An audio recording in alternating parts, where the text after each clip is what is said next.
Hello everyone, welcome to Shreyas academics. আজকে আমাদের ভিডিওতে থাকছে ফ্লুইড মোজাইক মডেল। তো এখানে ফসফোলিপিড বাইলেয়ারের অ্যারেঞ্জমেন্ট আমরা দেখব। তারপরে আমরা আজকে পড়বো 9+2 অ্যারেঞ্জমেন্ট। দেন আমরা পড়বো prokaryotic versus eukaryotic sell.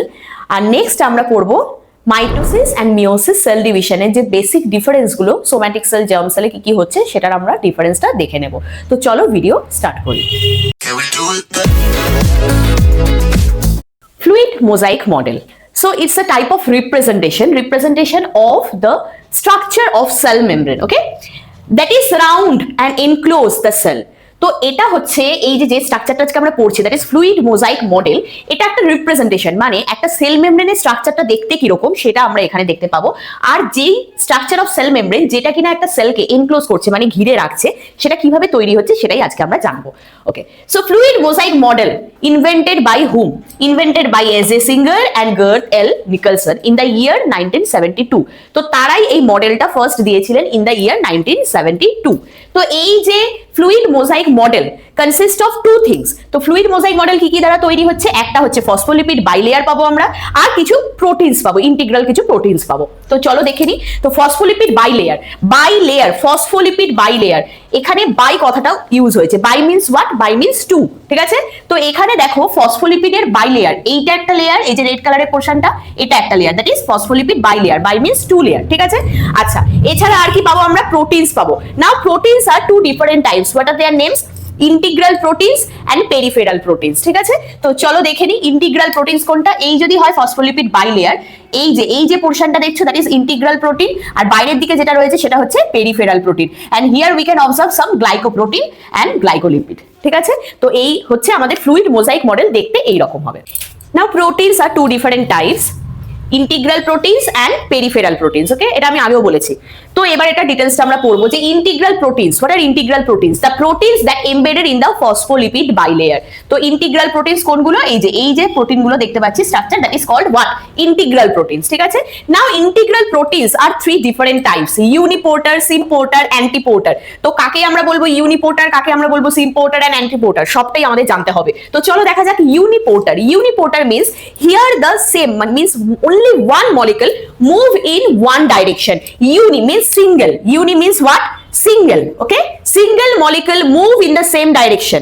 Okay, only one direction. Okay, now symphoter means here two or more molecules move in same direction in one direction.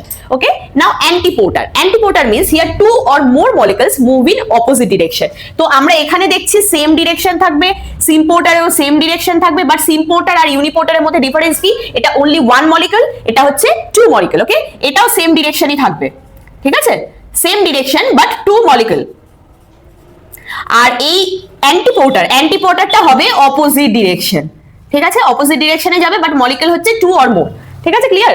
Now peripheral proteins they are not embedded in the phospholipid bilayer, they are loosely attached. Okay, they are loosely attached to the surface of the membrane either on the inside or on the outside. Okay, তো আমরা দেখে নিই চলো peripheral protein. এইটা হচ্ছে peripheral protein, এটা হচ্ছে integral protein, এটা হচ্ছে পেরিফেরাল প্রোটিন। তো আমরা পড়লাম ফ্লুইড মোজাইক মডেলের ডিফারেন্ট স্ট্রাকচারস। 9+2 অ্যারেঞ্জমেন্ট। তো এখানে আমরা শিখবো 9+2 অ্যারেঞ্জমেন্ট। তো 9+2 অ্যারেঞ্জমেন্ট আমরা কোথায় দেখতে পাই? We can observe 9+2 arrangement in eukaryotic cilia আর ফ্ল্যাজেলা। তো ইউক্যারিওটদের দেহে সিলিয়া বা ফ্ল্যাজেলার যে স্ট্রাকচার, সেখানে আমরা দেখতে পাবো এই 9+2 অ্যারেঞ্জমেন্ট। তো এই যে 9+2 অ্যারেঞ্জমেন্ট এখানে তোমরা দেখতে পাচ্ছ, আমি এটা পুরোটা বুঝিয়ে দেবো। তো এই যে 9+2 অ্যারেঞ্জমেন্টে যে কোর স্ট্রাকচার যেটা থাকবে, যেটাকে নাম দিয়েছি আমরা axoneme, ঠিক আছে? তো the axoneme is covered by what? axoneme is covered by cell membrane. তো সেল মেমব্রেন দিয়ে পুরোটা কভার থাকছে, যে সেন্ট্রাল কোর থাকছে সেটার নাম কি? axoneme। তো এখানে যে 9+2 অ্যারেঞ্জমেন্ট, কিভাবে বুঝবো 9+2 অ্যারেঞ্জমেন্ট? দেখো সেন্টারে যে স্ট্রাকচারটা রয়েছে 2, ঠিক আছে? 9+2 রয়েছে, বাট দে আর সিংলেট মিন্স একটা করে রয়েছে। দেখো ইউনিট একটাই আছে। আর এখানে যদি তোমরা কাউন্ট করো 1 2 3 4 5 6 7 8 and 9, টোটাল 9টা রয়েছে, but they are doublet in nature, দুটো করে রয়েছে, দেখেছো? আচ্ছা, এবার যে সেন্টারে যেটা রয়েছে, সেন্টারে যে সিংলেট যে দুটো ইউনিট রয়েছে, তাদেরকে আমরা কি নাম দিয়েছি? Central microtubule. কি বললাম? সেন্ট্রাল মাইক্রোটিবিউল, কারণ ওরা সেন্ট্রাল পজিশনে রয়েছে। নাও পেরিফেরাল পজিশনে থাকার জন্য এই ডাবলেটের নাম হচ্ছে peripheral microtubule. Okay, now this is the central sheath. এটা হচ্ছে সেন্ট্রাল শীথ, ঠিক আছে। আচ্ছা, এই যে দুটো পাশাপাশি যে ডাবলেট রয়েছে তাদের মাঝে যে বন্ডিং, যেটাকে আমরা কি নাম দিয়েছি, ইন্টার ডাবলেট ব্রিজ। কি বললাম? Inter ডাবলেট bridge. আর এইখানে এই যে তোমার ডাবলেট যেটা রয়েছে, মানে পেরিফেরাল যে মাইক্রোটিবিউল রয়েছে, সেখান থেকে সেন্ট্রাল শিথের দিকে যে স্পোকটা গেছে সেটার নাম হচ্ছে রেডিয়াল স্পোক। ঠিক আছে, তো আমরা এখানে শিখলাম 9+2 arrangement. Difference between eukaryotic sell and prokaryotic sell. তো তোমরা এখানে ছবি দেখতে পাচ্ছ, ডায়াগ্রাম রয়েছে eukaryotic sell and prokaryotic sell. তো ফার্স্ট যদি আমরা ডিফারেন্সে যাই, সেখানে দেখতে পারি ওদের সাইজ অনুযায়ী একটা পার্থক্য রয়েছে। First, eukaryotic cell that is large in size, অনেকটা সাইজে বড় হয়, that is 5 to 100 micrometre, and the prokaryotic cell that is small in size, that is 1 to 10 micrometre. Okay, now here in case of the eukaryotic cell, the cell wall surround the plasma membrane, like in some case of the protists, the fungi and plant cells, we can observe the presence of cell wall, but in case of the animals there is no presence of cell wall. Okay, prokaryotic cell যদি চলে আসি, the cell wall surround the plasma membrane, এইটা যদি ধরো cell wall থাকে, cell wallটা দেখো plasma membrane কে surround করে রয়েছে, ঠিক আছে, ঘিরে রেখেছে। আচ্ছা, in case of the eukaryotic cell the respiratory enzymes are absent, but in case of the prokaryotic cell the respiratory enzymes are present. Okay, now the next difference is the presence of cytoplasm. We can observe the presence of cytoplasm in both type of cell, but in case of the eukaryotic cell the cytoplasm contains various cell organelle like Golgi apparatus, mitochondria, endoplasmic reticulum, lysosome, এত কিছু তোমরা দেখতে পাচ্ছ। কিন্তু এদের ক্ষেত্রে means prokaryotic cell, it lacks, the cytoplasm lacks proper cell organelles. Okay, now in case of the eukaryotic cell the reproduction mode is asexual and sexual, and in case of the prokaryotic cell the reproduction is obviously asexual. Okay, difference between mitosis and meiosis. So first we have to know where it occurs. কোথায় হয় mitosis and meiosis? First, the mitosis that we can observe, that is occurred within the somatic cells. Okay, now in meiosis, the meiosis occurs in germ cells. Okay, now the mitosis that is called the equational division, and meiosis that is called the reductional division.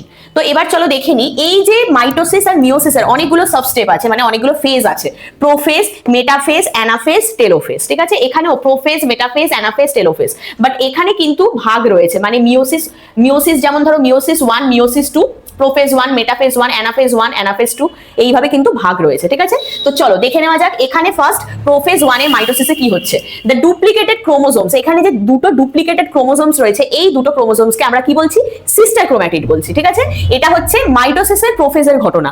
তো এবার যদি আমরা মিওসিসের প্রোফেজে যাই, that means prophase 1, সেখানে কি হবে দেখো, the meiosis 1, the টেট্রাডস কেন বলছি গুণে দেখে নাও, দেখো 1 2 3 4 মানে চারটে, টেট্রাড মানে চারটে, 2 পেয়ার্স অফ সিস্টার ক্রোম্যাটিড এখানে ফরমেশন হচ্ছে, এখানে আমরা দেখতে পাচ্ছি। ঠিক আছে, এখানে আমরা 2 পেয়ার্স অফ সিস্টার ক্রোম্যাটিড দেখতে পাচ্ছি। তো এই যে প্রোফেজ 1 এর পর আমরা যাব, বা প্রোফেজের পর আমরা যাব মেটাফেজে। ঠিক আছে, তো মেটাফেজ প্লেটে আমরা কি দেখতে পাবো, এখানে আমরা একটা প্রপার অ্যালাইনমেন্ট দেখতে পাবো, ক্রোমোজোমের একটা ক্রোমোজোমটা সুন্দরভাবে সাজানো থাকবে।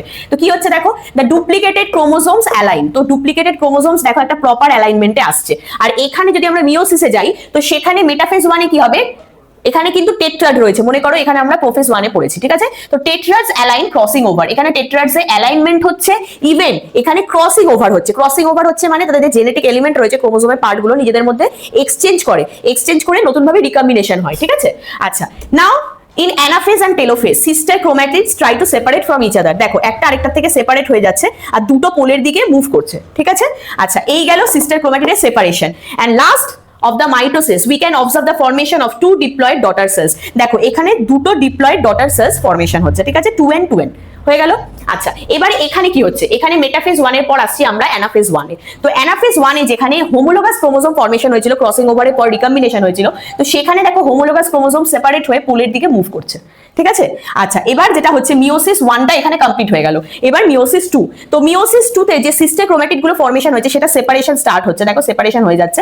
তো এখানে টোটাল 1 2 3 4 হ্যাপ্লয়েড ডটার সেলস, এখানে কিন্তু ছিল 2n ডটার সেলস, আর এখানে হচ্ছে রিডাকশন ডিভিশন, আমি ফার্স্টেই বলেছি। তো 4 হ্যাপ্লয়েড ডটার সেলস এখানে ফরমেশন হচ্ছে। তো আমরা দেখলাম এখানে ক্রোমোজোমের ডুপ্লিকেশন কিভাবে হলো, 2n = 4, কিভাবে সোম্যাটিক সেলস জার্ম সেলসে, সোম্যাটিক সেলসে মাইটোসিস হলো, মিওসিস জার্ম সেলসের মধ্যে হলো, কি করে রিডাকশন হলো, কি করে ইকুয়েশন মানে টোটাল যে ভ্যালুটা ক্রোমোজোমে সেটা মেইনটেইন হলো, কনস্ট্যান্ট থাকলো, সেটাও আমরা দেখলাম। তো মাইটোসিস মিওসিসের ডিফারেন্স তোমরা দেখে নিলে। তো আজ আমাদের সেল স্ট্রাকচার এন্ড ফাংশনের চ্যাপ্টার এখানেই শেষ হলো। তো নেক্সট দিন NEET 2026 এর নতুন চ্যাপ্টার নিয়ে আমি হাজির থাকবো। যদি আজকের ভিডিও তোমাদের ভালো লেগে থাকে অবশ্যই লাইক, শেয়ার এন্ড সাবস্ক্রাইব করে দেবে। দেখা হচ্ছে নেক্সট দিন।